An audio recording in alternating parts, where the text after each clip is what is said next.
Louvado seja o nome do Senhor.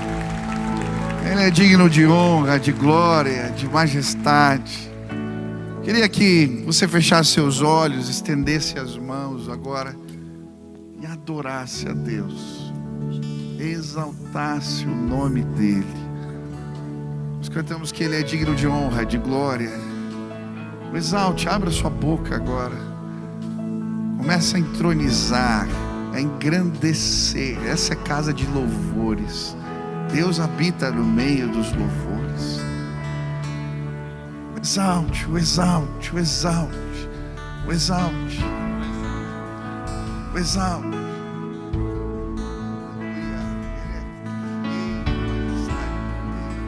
Ele é Senhor maravilhoso, Deus mesmo, Deus.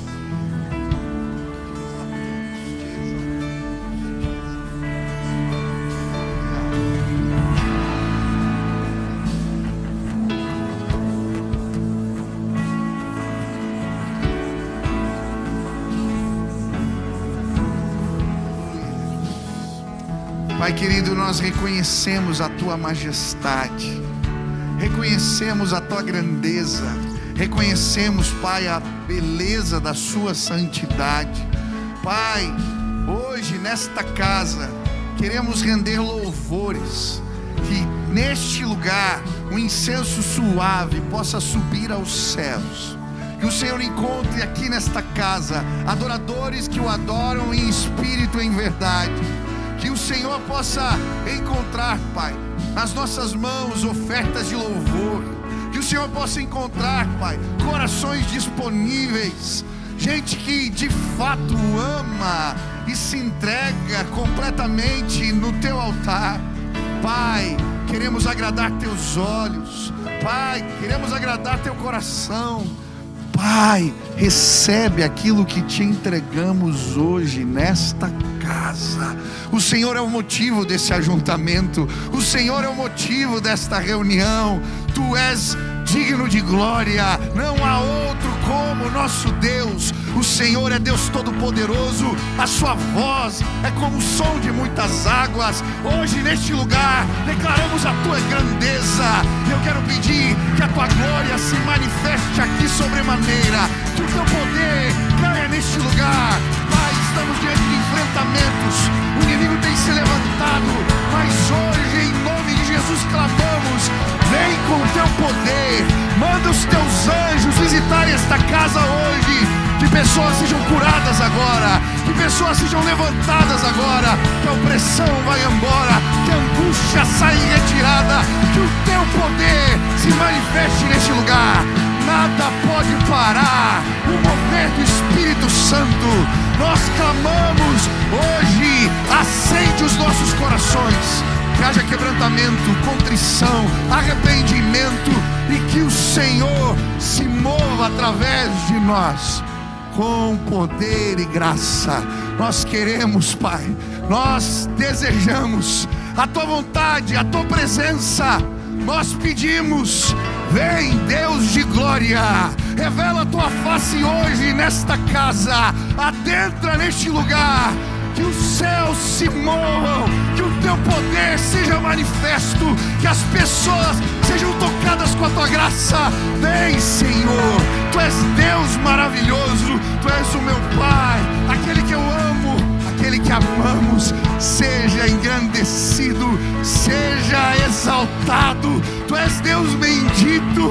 Ah, Pai, recebe os nossos louvores, recebe a nossa gratidão. Recebe, Pai, aquilo que Te entregamos hoje. Nuvem de glória, presença maravilhosa, enche este lugar. Santa presença, maravilhosa presença, enche este lugar. Presença santa de Deus, nos renova hoje. Ah, Senhor, se revela a nós. Essa é a nossa oração. Em nome de Jesus. Amém, aleluia. Você pode aplaudir ao Senhor bem forte. Exalte. Ele é Deus de glória, majestade e poder. Quantos desejam um encontro com Jesus aqui? Estenda as suas mãos assim, em sinal de rendição total a Jesus. Repita assim comigo essa declaração de fé: Senhor Jesus, eu marquei um encontro contigo esta noite. Senhor Jesus, eu abro meu coração para receber tudo aquilo que o Senhor tem para a minha vida. Fala comigo agora, em nome de Jesus. Amém. Dá um abraço que está do seu lado e diga: que bom que você está aqui. Deus vai falar contigo hoje.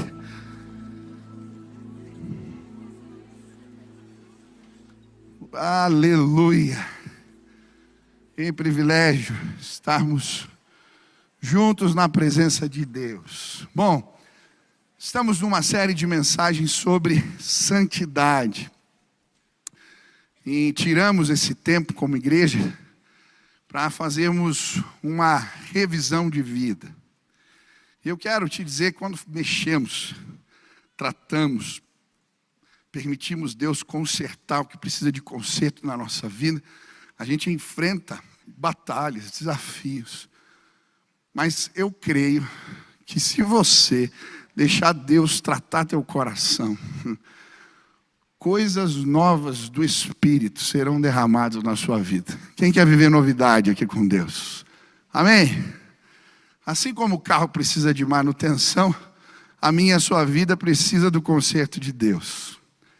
Às vezes o carro está andando, e aí você leva lá para fazer a revisão, e descobre que o óleo está baixo, que o volante está desbalanceado, que o freio está gasto. Mas o carro está andando. E o mesmo acontece com a gente está tocando a vida, está correndo. E quando a gente vai para a oficina do Espírito Santo, a gente descobre que tem umas coisinhas que a gente precisa arrumar. A gente não estava nem percebendo. Mas quando a gente deixa Deus tratar, as bênçãos do Senhor chegam sobre a nossa vida. Quem quer deixar Deus tratar aqui o coração? Amém? Faz assim com as mãos. Isso. Não se defenda. Tá? Quando Deus começa a mostrar o que está errado, a gente fica se defendendo. Não, baixa a guarda. Deixa Deus te confrontar. Quem vai deixar aqui? Ô, pastor, você está dizendo que vai me bater? É isso mesmo.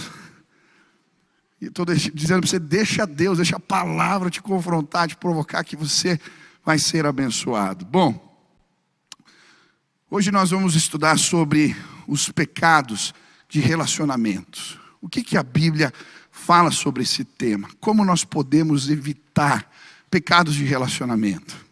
Eu comecei hoje pela manhã falando sobre esse tema e vou continuar agora à noite. O objetivo dessa mensagem é que você se torne um marido melhor, uma esposa melhor, um pai melhor, um amigo melhor, um filho melhor. É aplicar os ensinos da palavra que nos ajudam na arte de se relacionar bem. Por isso hoje nós vamos ler o texto que se encontra em Jó, capítulo 39, versículo 13 a 16. Hoje eu vou falar sobre sermos cuidadosos como a cegonha ou negligentes como o avestruz. Jó 39, versículo 13. Diz assim a palavra do Senhor: o avestruz bate alegre as asas. Acaso, porém, tem asas e penas de bondade? Ele deixa os seus ovos na terra e os aquenta no pó. E se esquece de que algum pé os pode esmagar, ou de que podem pisá-los os animais do campo. Trata com dureza os seus filhos, como se não fossem seus. O que me chamou a atenção aqui quando eu li esse texto foi o paralelo que a Bíblia faz entre a cegonha e o avestruz. E eu só consegui compreender essa analogia quando eu li esse texto em outras versões. Na versão que acabamos de ler, o versículo 13 diz assim: o avestruz bate alegre as asas. Acaso, porém, tem asas e penas de bondade? Mas na NVI, na versão mais recente, a Bíblia diz: a avestruz bate as asas alegremente. Que se dirá então das asas e da plumagem da cegonha. Eu fiquei me perguntando, por que uma tradução fala de bondade e outra fala de cegonha? O pastor Russell Shedd vai dizer que a palavra aqui, hesed, no hebraico, ela normalmente é traduzida na Bíblia por bondade, amor, misericórdia. Mas essa mesma palavra também era usada para designar um animal chamado cegonha. É a mesma palavra. Isso por causa das propriedades da cegonha, seu instinto materno, sua característica de ser cuidadosa, dócil. Isso é tão verdade que essa atitude da cegonha, esse jeito da cegonha, inspirou aquela lenda que surgiu na Escandinávia, de que os bebês eram trazidos pelas cegonhas. Talvez, quando seu filho fez uma pergunta lá meio difícil, como é que os bebês aparecem, você recorreu à história das cegonhas. Essa história surgiu na Escandinávia e se espalhou através de um escritor famoso dinamarquês, Hans Andersen, escreveu vários contos, Pequena Sereia, Patinho Feio, Sapatinho Vermelho. Essa história se espalhou e fala dessa característica da cegonha. Também foi essa característica do cuidado que inspirou uma lei romana, essa característica da cegonha, que chamava Lex Siconária, lei da cegonha. Uma lei romana que incentivava as crianças a cuidarem dos idosos. Isso porque a cegonha nova, ela cuida das mais velhas e das cegonhas doentes. A Bíblia está falando aqui sobre o cuidado da cegonha em paralelo à negligência do avestruz. O avestruz, ele é um animal forte, que corre rápido, mas o seu instinto materno não é muito aguçado. A avestruz não choca os seus ovos. Ela enterra na areia e os deixa, vai embora. E os seus filhotes, muitas vezes ficam à mercê dos predadores, de serem esmagados, de serem devorados. Mas pastor, o que isso tem a ver com relacionamentos?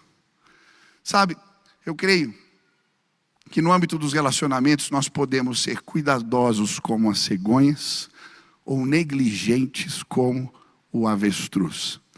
Hoje eu queria te ajudar a tratar algumas negligências perigosas que tornam a gente distantes das pessoas que mais amamos. Pecados de relacionamentos que nos afastam uns dos outros. Hoje eu queria, em nome de Jesus, te ajudar a ser mais cegonha e menos avestruz. Diga para o irmão que está do seu lado, você tem que ser cegonha, não avestruz. Quem quer abandonar comportamento de avestruz aqui, levanta a mão. Quem quer aprender a se relacionar bem? Amém?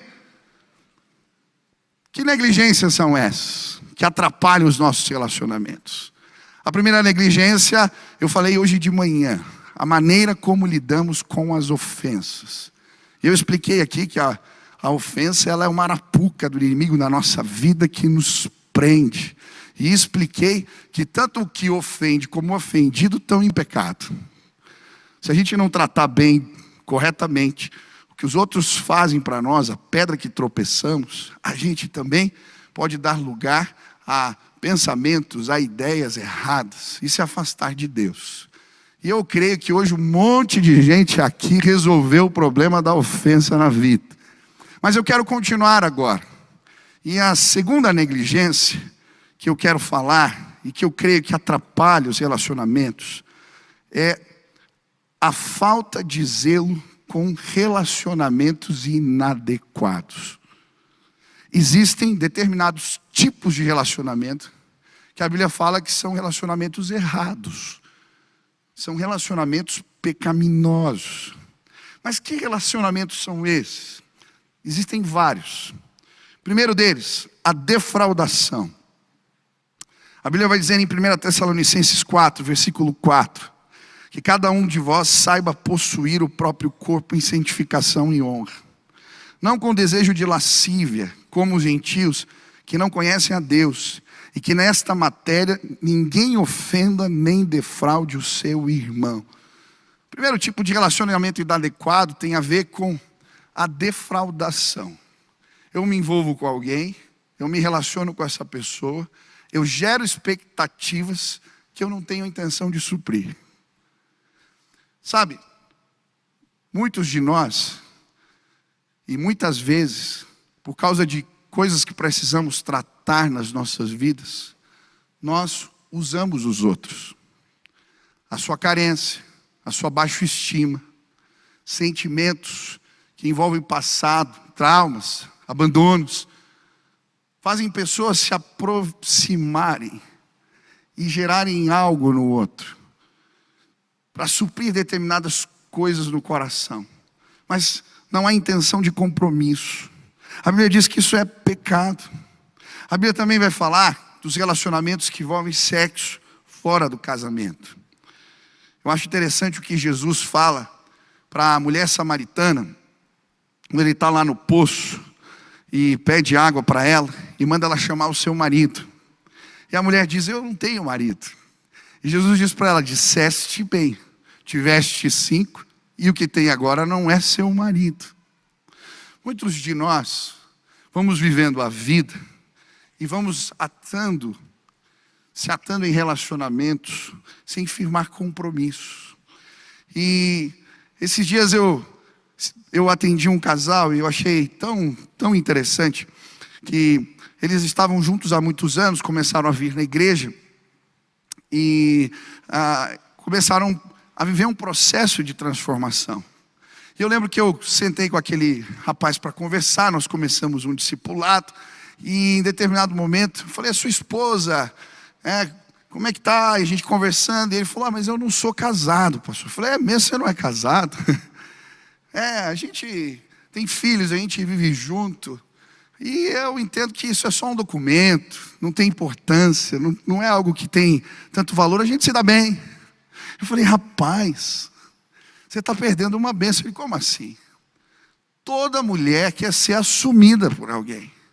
Quando você casa, você chama a família, você assume ela diante dos outros, ela vai se sentir amada por você. E o casamento, ele é uma bênção de Deus. Quando a gente reúne a família, reúne a sociedade, apresenta um para o outro, assume um compromisso diante dos outros e diante de Deus, a gente clama pelo favor do Senhor na nossa vida e Ele vem. Você precisa pedir ela em casamento. E aí a gente conversando, e falou: pastor, mas olha só, e o dinheiro e isso. Eu falei: cara, Deus vai te dar tudo, dá um passo de fé. E aí ele foi, juntou uma grana, comprou a aliança, pediu a menina em casamento. Ele voltou me contando: pastor, ela chorou. Ela disse que ela esperava isso há muito tempo, eu não sabia, não tinha ideia.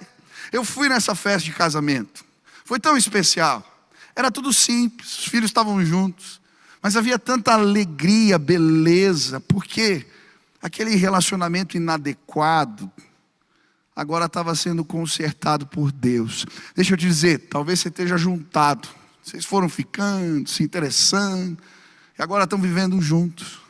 Cadê os homens que estão aqui? Assume a tua mulher, pede ela em casamento, chama a família. Sabe o que vai acontecer? Deus vai abençoar a tua casa em nome de Jesus. Quantos creem nisso? Põe tua vida em ordem. É relacionamento inadequado. Outro tipo de relacionamento inadequado, que tem a ver com o sexo do fora do casamento, é o adultério. São vários textos na Bíblia que falam sobre isso.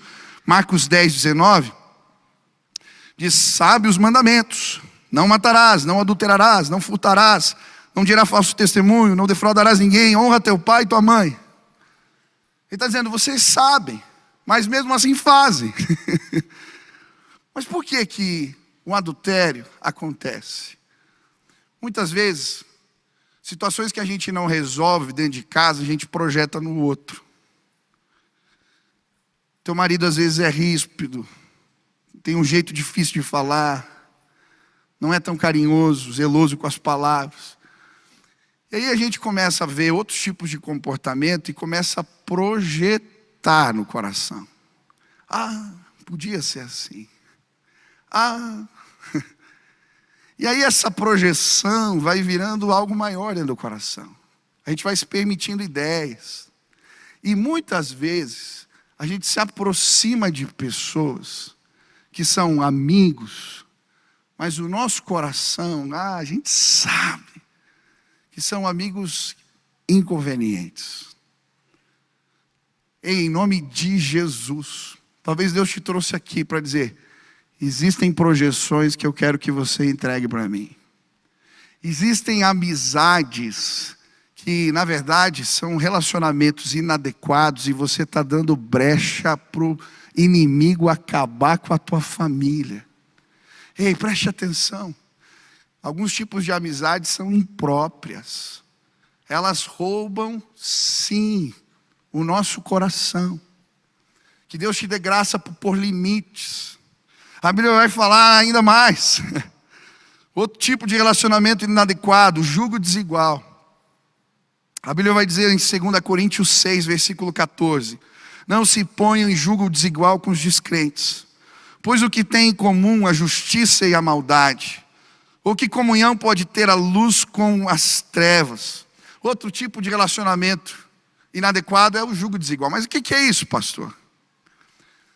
Sabe aquela canga que eles colocam em cima do boi para arar a terra? Você já viu?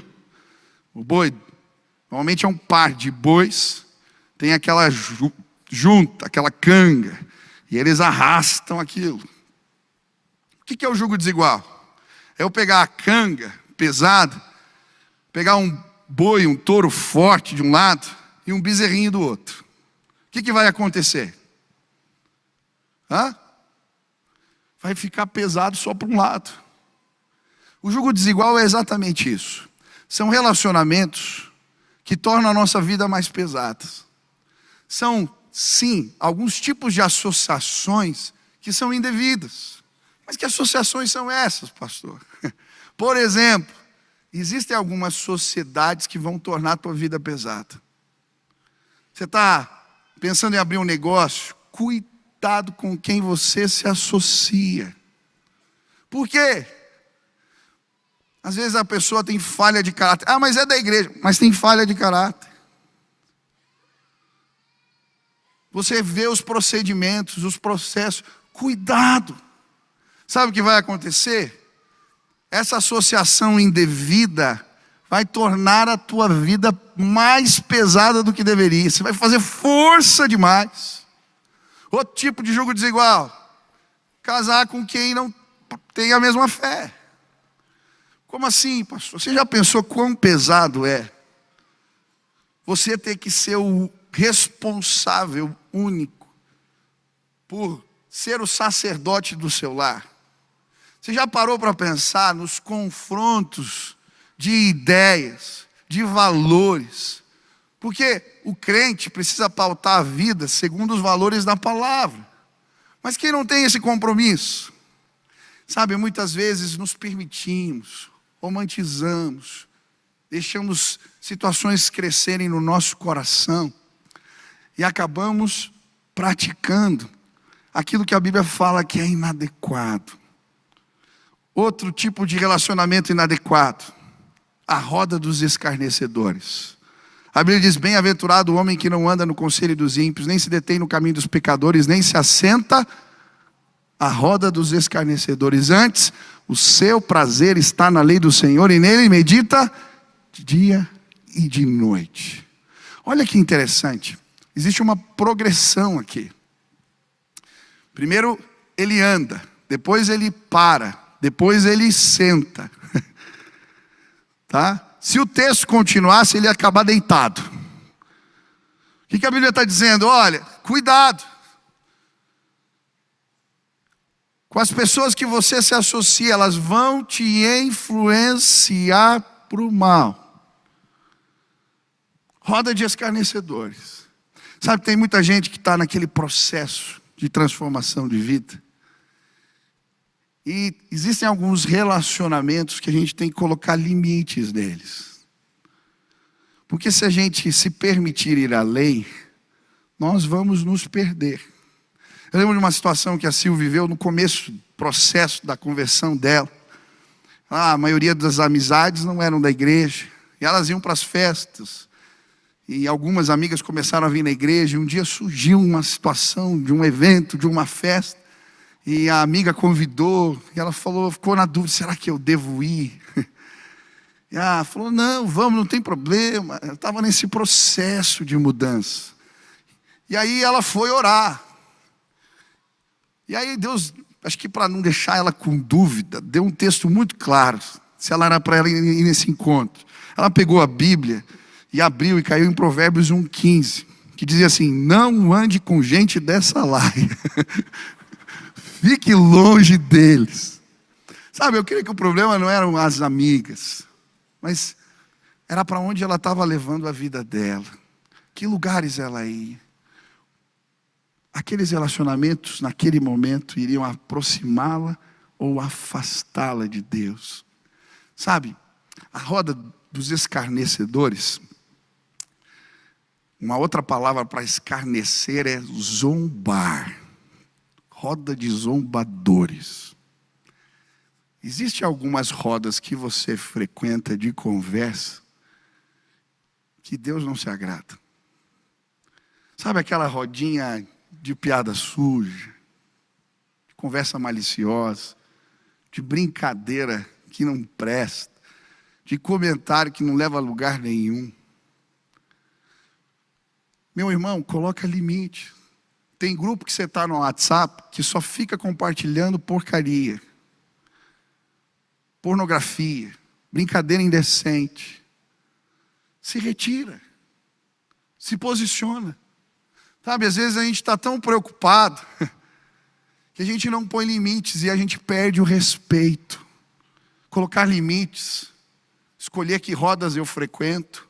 Sim, a Bíblia está dizendo, é importante para o nosso crescimento espiritual. Eu não sei que tipos de relacionamentos inadequados. Talvez a defraudação, talvez você esteja juntado, talvez você tenha se permitido amizades inconvenientes. Talvez você está se colocando num jugo desigual e Deus está te falando, oh, fica esperto. Talvez você está frequentando a roda dos escarnecedores. Quantos querem crescer na arte de se relacionar bem? Levante as mãos. Quantos querem agradar a Deus na área dos relacionamentos? Levante as mãos.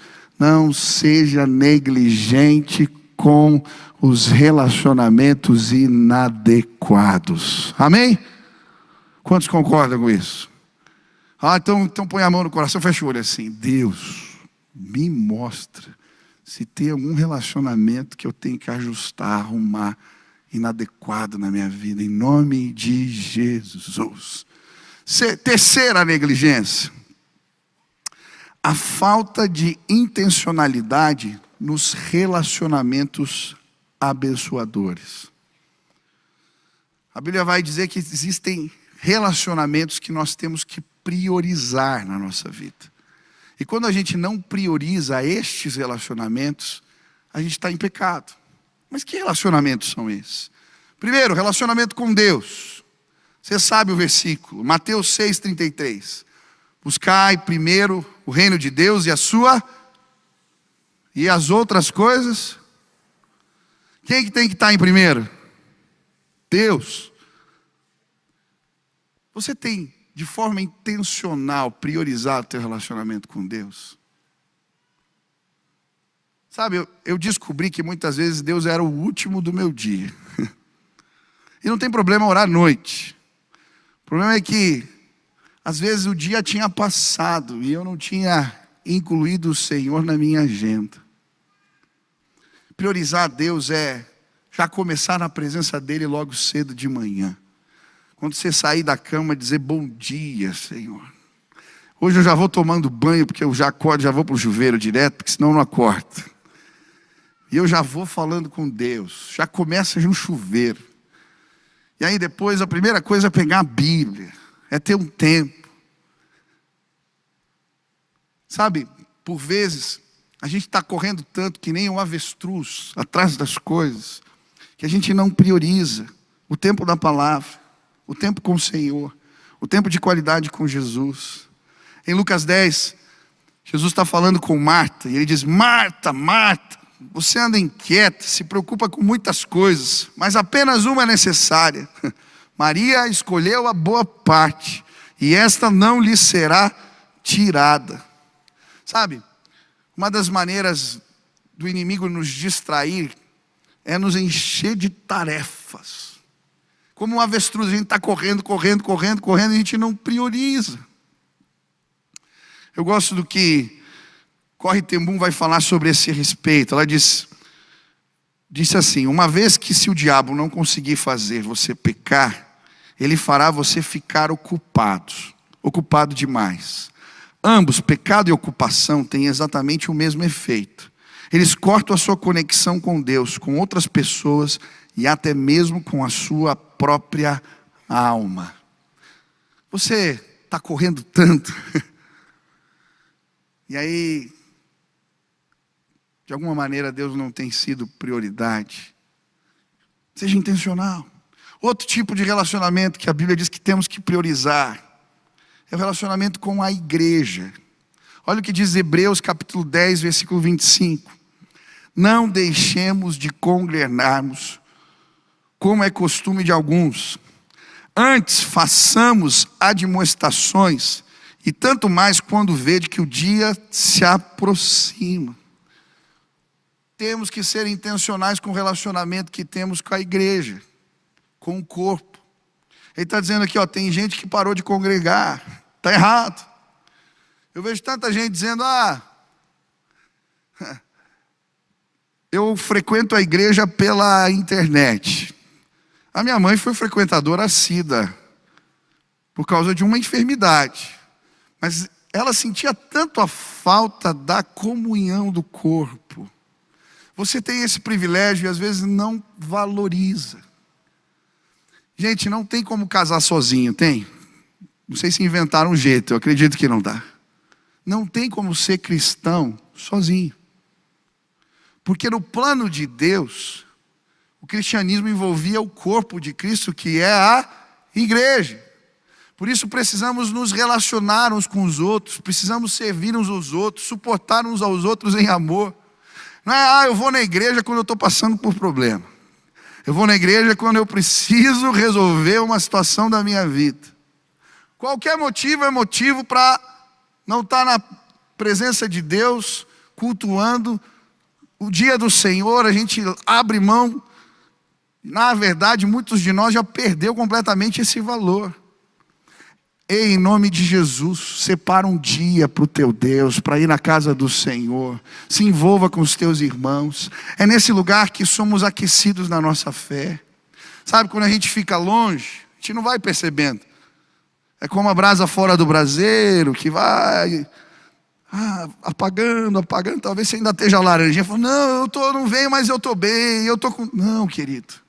Deus tem que ser prioridade. A casa dele, o povo dele precisa ser o teu povo.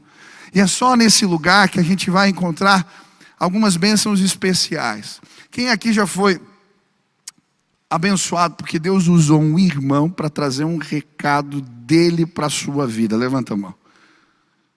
Isso você não vai viver em lugar nenhum, só na igreja.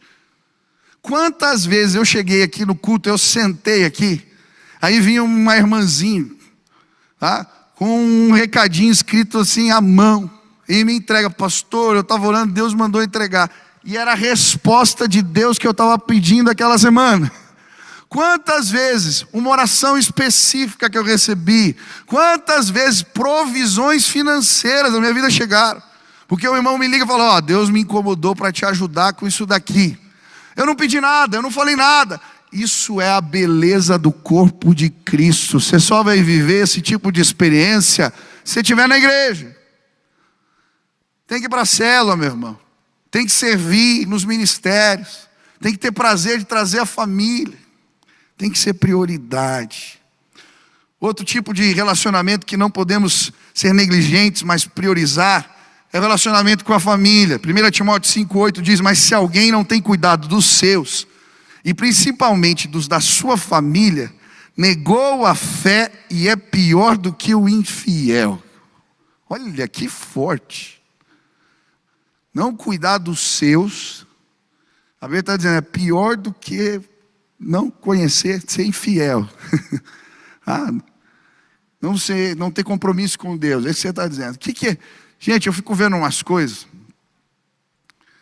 Às vezes a pessoa, no contexto da família, está vendo os seus, passando necessidade. Vai na casa da mãe lá, o fogão não é que está caindo, ele já desmontou. E você está andando de carro novo e não cuida dos seus. É pecado isso daí. Presta atenção. Cuidar, honrar pai e mãe, honrar a família, envolve sim, muitas vezes, investir financeiramente. Cuidar, suprir, ajudar. Quantas vezes não somos zelosos com relação ao tempo? Não é prioridade para nós. Sabe, essa semana fui muito incomodado pelo Espírito Santo em relação ao tempo de qualidade com os de casa. Sabe por que nessa síndrome de avestruz a gente está correndo? A avestruz ele tem cabeça pequena, ele só olha para frente e ele vai embora, né? E às vezes a gente está assim, correndo. E a gente é negligente com os filhotes. Essa semana o Benício me constrangeu. Teve um dia que eu falei, eu vou levar ele na escola, vou buscar, vou gastar um tempo, vou brincar com ele. E quando terminou o dia, no outro dia a gente foi tomar café e disse, ontem foi um dos meus melhores dias. Eu falei, mas por que, filho? Porque você me buscou na escola, você me levou para a escola, a gente almoçou junto e você jogou videogame comigo à noite.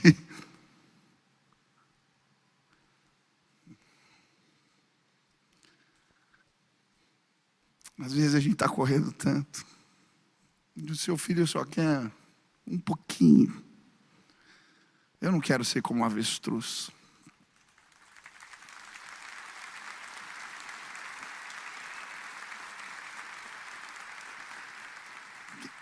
Leva a tua esposa para jantar essa semana. Olha para ela e fala assim, eu vou te levar num lugar especial. Essa semana... Fechou, Sil. Pode escolher. Pode escolher. Fala para sua filha, para o seu filho. Eu vou sair só com você. Quem já saiu só com o filho, a filha pequena, já levou para... Gente, é uma delícia. Eu já contei quando eu marquei de jantar com a Nina. Eu cheguei em casa. Ela estava toda arrumadinha, sentada no sofá. Eu cheguei e ela falou, papai, eu passei o perfume da mamãe para a gente sair. Aí eu pus ela no carro e falei, tá bom, filha, escolhe aonde você quer ir que o papai te leva. Ela, no McDonald's. Eu falei, tá, beleza. Tá muito mais fácil agradar você que a sua mãe. Aí nós fomos pro McDonald's, comemos. Eu falei assim, filha, eu vou te levar agora para comer sobremesa num lugar top. Aí chegamos, aí de repente veio aquelas sorvete assim, era um doce lá que eu não sei nem explicar, tinha tanta coisa. Quando ela olhou, ela falou, papai, eu falei, que foi? A mamãe vai ficar com ciúmes. Eu falei, vai mesmo. Eu não trouxe ela ainda aqui, não fala nada. E foi tão gostoso. Sabe, a gente corre tanto às vezes, que a gente perde a beleza de priorizar as coisas mais importantes. Última lição, e eu vou terminar. O último tipo de negligência é ignorar o que a Bíblia fala sobre os vários tipos de relacionamento. Você sabia que a Bíblia fala de tudo quanto é tipo de relacionamento? A Bíblia fala sobre como temos que tratar o idoso, o jovem, as mulheres. Olha o que diz 1 Timóteo 5. Não repreendas o homem idoso, antes exorta como pai. Aos moços como a irmãos, as mulheres idosas como a mães, as moças como a irmãs com toda a pureza. Olha que lindo isso. Está falando como o homem tem que tratar a mulher. É como tua irmã. Não é com olhar indevido, não é com gracejo imoral. Isso não é ser homem. A Bíblia está dizendo o padrão. Como tem que tratar o mais velho. Sabe qual que é o problema? A gente não conhece o que a Bíblia fala sobre os relacionamentos. E aí a gente copia modelos que são modelos errados, contrários à palavra de Deus. Você vai copiar o modelo do teu pai, do teu amigo, do lugar que você conviveu. E é por isso que a gente erra com os nossos. Talvez você esteja errando com os seus filhos, sabe por quê? Porque você está copiando modelos que você aprendeu dentro de casa. Mas você não parou para buscar ler na Bíblia o que ela fala sobre educação de filhos. Você já estudou profundamente sobre isso? Você já foi entender quais são os princípios bíblicos? Como que a gente educa, corrige, disciplina, ensina? A gente vira pai, vai fazendo. E a gente vai repetindo o que a gente fazia, os nossos pais faziam em casa. Agora, talvez esteja tudo errado. Talvez você esteja errando e nem sabe. Esses dias eu tive uma conversa com um amigo que foi tão legal. Ele começou a fazer aquele treinamento, educando filhos à maneira de Deus. E ele juntou um grupo de amigos. E ele estava tão entusiasmado, me contando, que ele começou a pôr em prática o que a Bíblia fala na educação dos seus filhos, e o resultado, como eles receberam, como melhorou, como os filhos estavam diferentes, como eles estavam entendendo as coisas. Meu irmão, a Bíblia é um manual para você se relacionar bem com o seu filho, com a sua filha, mas você não sabe o que ela diz. Você sabe qual é o teu papel como esposa, como marido? Você já estudou a fundo? O que a Bíblia diz que eu, como marido, tenho que ser em casa? Nós temos tantos treinamentos aqui na igreja, cursos.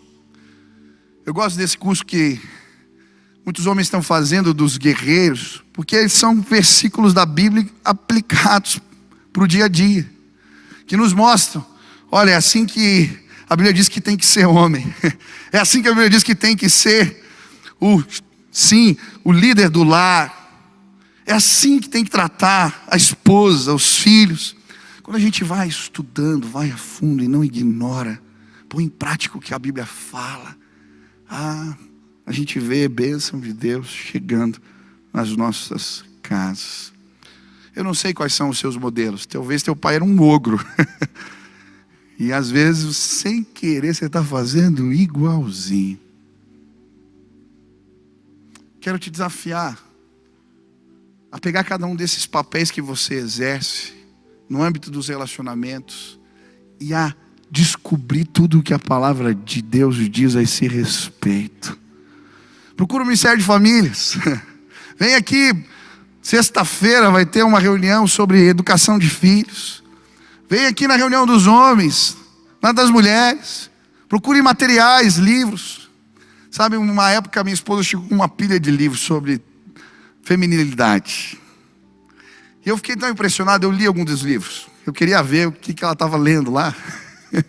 Queria aprender.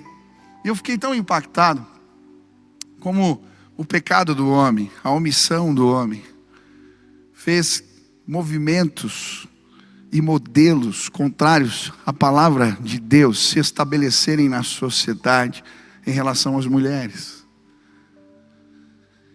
E foi tão especial ver assim o lendo, ressignificando algumas coisas, alguns valores do lar, como isso abençoou a nossa casa. Ei, hoje em nome de Jesus, eu queria te desafiar a ser uma esposa do jeito de Deus, um marido do jeito de Deus, um pai do jeito de Deus, um amigo do jeito de Deus, a se relacionar com as pessoas, os idosos, os pequenos, os doentes, as viúvas, os necessitados, se relacionar da forma certa, do jeito que a Bíblia ensina, do jeito da palavra do Senhor. Hoje eu queria orar por você. Eu não sei que tipo de negligência, eu falei tanta coisa hoje aqui, mas talvez o Espírito Santo ministrou na sua vida, falou ao teu coração: filho, seja intencional, resolve relacionamentos inadequados, estuda, se aprofunda para entender eu quero ressignificar alguns papéis na sua vida. Eu não sei o que o Espírito Santo falou contigo hoje, mas você está dizendo: Deus, eu não quero ser negligente como um avestruz. Eu quero cuidar bem dos meus. Me ajuda, me inspira, me ensina. Eu quero. Onde você está? Fica de pé no teu lugar agora. Eu quero orar por você. Pedir que Deus te dê essa graça. Vamos orar aqui juntos. Feche os olhos aí. Pai, hoje nós falamos sobre um tema tão delicado que envolve os relacionamentos. De manhã falamos das ofensas, como resolver elas. E hoje, à luz da palavra de Deus, estudamos, Pai, sobre tantos temas, negligências que muitas vezes cometemos e que nos impedem de vivermos a plenitude do que o Senhor tem para os nossos relacionamentos. Mas eu quero pedir, Pai, agora que o Senhor derrame o Teu Espírito sobre este lugar, sobre a vida dos meus irmãos, para que eles tenham coragem, Pai, de colocar em ordem o que precisam. Pai, existem pessoas que vão ter que tomar decisões difíceis depois desse culto, ter conversas difíceis, mudar de posturas, pôr limites em determinadas relações. Eu quero pedir agora que o Senhor derrame força, graça, autoridade, coragem sobre os meus irmãos. Também, Pai, quero pedir que o Senhor nos ajude a reorganizar a agenda, para priorizar o que é mais importante, Pai. Ajuda, Deus, que nessa semana conversas importantes aconteçam dentro de casa. Famílias parem para pensar, Deus, pais, mães, como, Deus, priorizar aquilo que é mais especial. Priorizar os filhos, o casamento, priorizar a igreja, o relacionamento com o Senhor. Pai, mas eu também quero pedir, empurra a tua igreja hoje aqui, para entender melhor, Pai, o que a Bíblia diz, o que ela ensina sobre cada tipo de relacionamento. Pai, não queremos pecar pela ignorância, de não ir atrás, de não conhecer, de não buscar informação. Queremos tudo que o Senhor tem para nós. Por isso, Pai, eu quero pedir, desperta fome, Pai, fome no teu povo, por conhecer a palavra de Deus, e que possamos crescer, Pai, nos nossos relacionamentos, que o Senhor se agrade de nós. Faz assim, Pai, essa é a nossa oração, em nome de Jesus, amém, amém. Quem foi abençoado hoje aqui? Aleluia, glória a Deus. Hoje nós celebramos também a ceia do Senhor, e eu queria te convidar a tomar dos elementos que estão aí na frente. Esse é um tempo onde a gente celebra Jesus, tá certo? Eu queria pedir ajuda que me trouxessem aqui os... Obrigado. Obrigado. Se você já foi batizado, se você tomou uma decisão de entregar a tua vida a Jesus e confessou isso através do batismo, esse é um momento que nós celebramos a nossa fé. Jesus disse que fizéssemos isso em memória dele, para o louvor e honra e glória do nome dele. A ceia é um momento onde nós celebramos a comunhão com Deus. Quem foi aqui salvo, remido, transformado pelo sangue de Jesus? Nesse momento, é o momento que a gente para se autoexaminar. Jesus nos incentivou a fazermos isso e pedir: Deus, eu quero honrar teu sacrifício na minha vida. Então agora, feche seus olhos, baixe sua cabeça, pede para Deus te mostrar: Deus, tem algo que eu preciso consertar, arrumar, ajustar. Eu quero honrar aquilo que o Senhor fez por mim. Eu quero ter uma vida bonita, agradável, uma vida que te honra. Feche seus olhos, peça a Deus.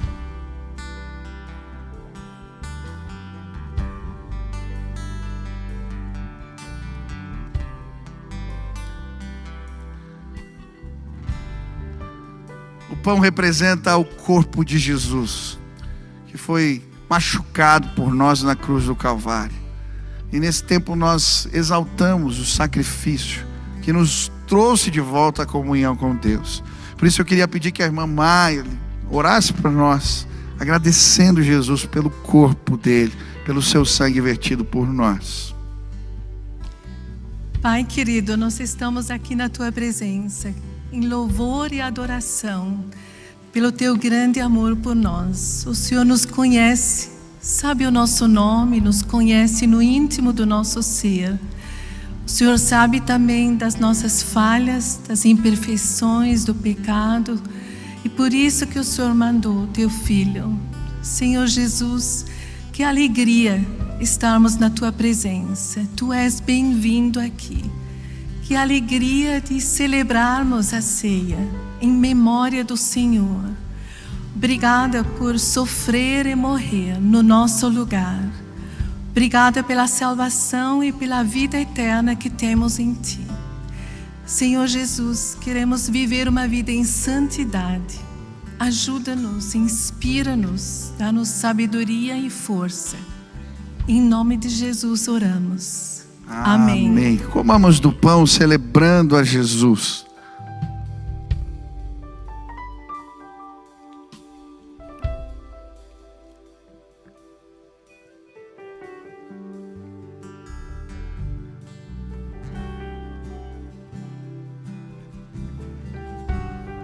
A Bíblia também vai dizer que esse é o cálice da nova aliança. O sangue de Jesus derramado por nós na cruz. Você já saudou alguém? Já brindou alguma vez? Queria que você levantasse esse cálice assim, bem alto, e honrasse Jesus. Agradece a Ele. Deus, obrigado pelo Teu sangue que foi derramado por mim. Eu te exalto pelo Teu sacrifício. O Senhor é digno de glória. Exalte, o exalte. Isso é um tempo de adoração ao Senhor. Agora o irmão Davi Crux vai orar para nós, agradecendo a Jesus pelo seu sangue que foi vertido por nós na cruz. Bendito e glorioso Deus, estamos diante do Senhor para Te adorar. Reconhecemos que não somos mais do que pó, e não fosse o sacrifício de Jesus e a nossa redenção, estaríamos condenados para toda a eternidade. Mas o Senhor nos redimiu, e não apenas nos redimiu, mas nos adotou como filhos. E hoje temos acesso à Tua glória. Senhor, queremos dedicar este culto ao Senhor, como expressão da nossa gratidão e adoração, por ter nos redimido e por ter nos adotados como filhos. Aceita o nosso louvor, aceita a nossa adoração. É o que nós oramos no nome de Jesus. Amém. Amém. Tomemos do cálice agora, celebrando ao Cordeiro.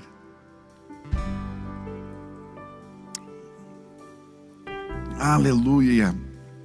Amém. Vamos cantar esse refrão aqui no final e exaltar. Estenda suas mãos assim, comece a bendizer Jesus. Obrigado pelo seu amor, Pai, que pagou os meus pecados na cruz do Calvário. Amém?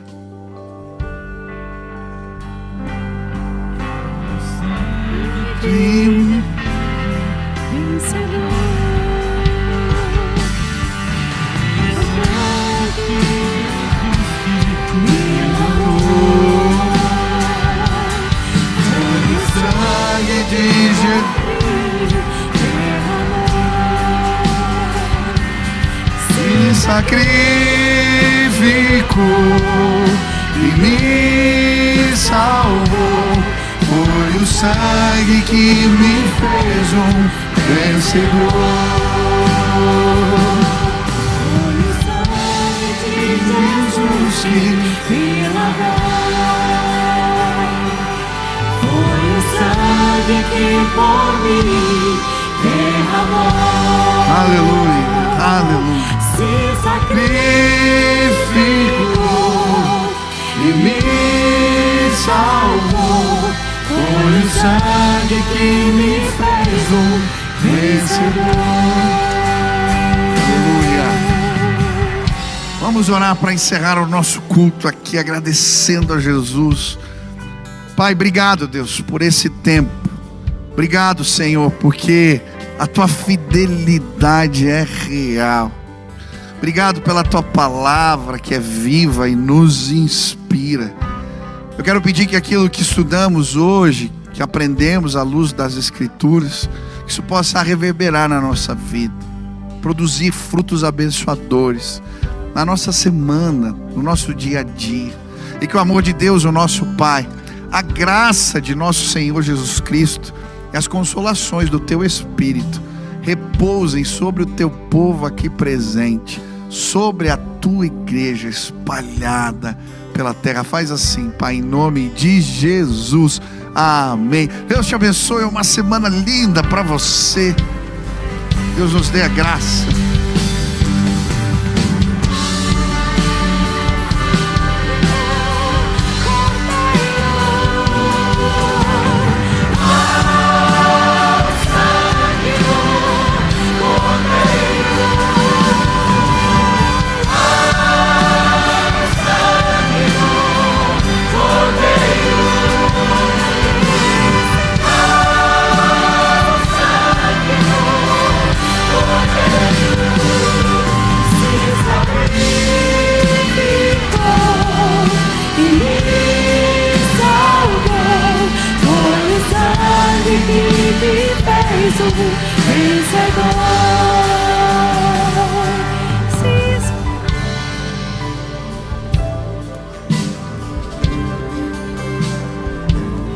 Foi o sangue que me fez.